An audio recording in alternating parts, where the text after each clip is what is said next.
Hi, I'm Janel Vitale, a sexuality and relationship coach, and today I want to dispel 3 major myths about male sexuality.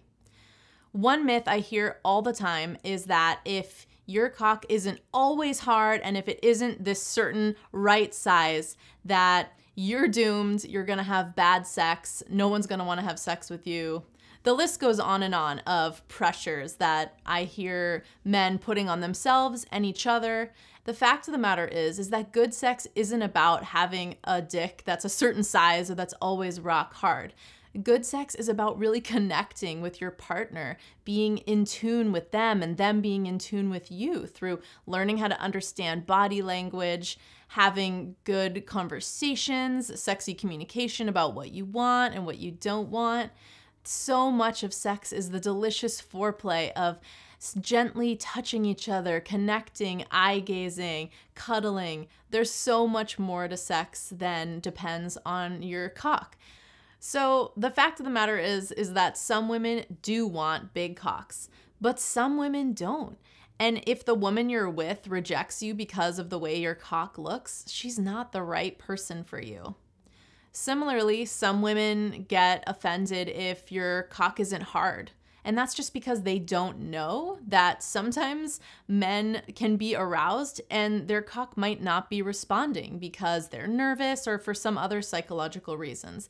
So what you need to do is just reassure her that you're really connected to her, you're feeling really attracted to her, and that it's not about her.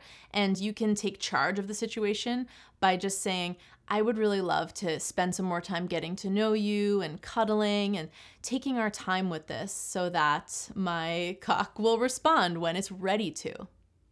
Which brings me to myth number 2, that men always have to be ready for sex and that men always want sex. That's such a damaging myth that society perpetuates through so many different ways. And frankly, that's just not the case. I have a lot of men who come to me who think, oh my God, something's wrong with me because I don't want to have sex on the first date. And I'm always like, yeah, that's totally okay. It's totally normal to not want to have sex on the first date. And in fact, a lot of women would love to not feel pressure to have sex on the first date.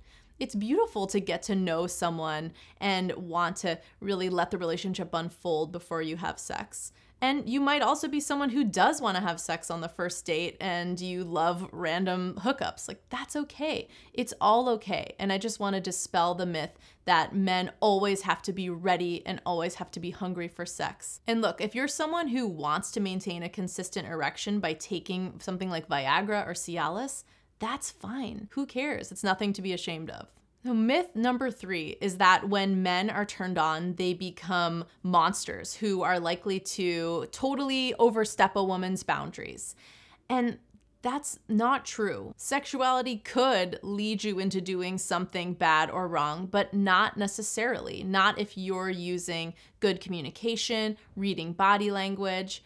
You can use your head and be connected to your sexuality at once. Just because you're aroused doesn't mean it's bad, and it doesn't make you a monster. It doesn't mean that you're going to trample over a woman's boundaries, but you do have the responsibility of connecting with a woman and making sure that her boundaries are upheld and making sure that she feels safe. These are the myths about male sexuality that hold a lot of men back from being fully connected to their arousal in a really healthy, ethical way. So if you want to learn more about how to elicit desire from the women that you're with in an empowered, modern way that helps them feel really connected to you, check out my website, lovewithjanelle.com, and let's work together.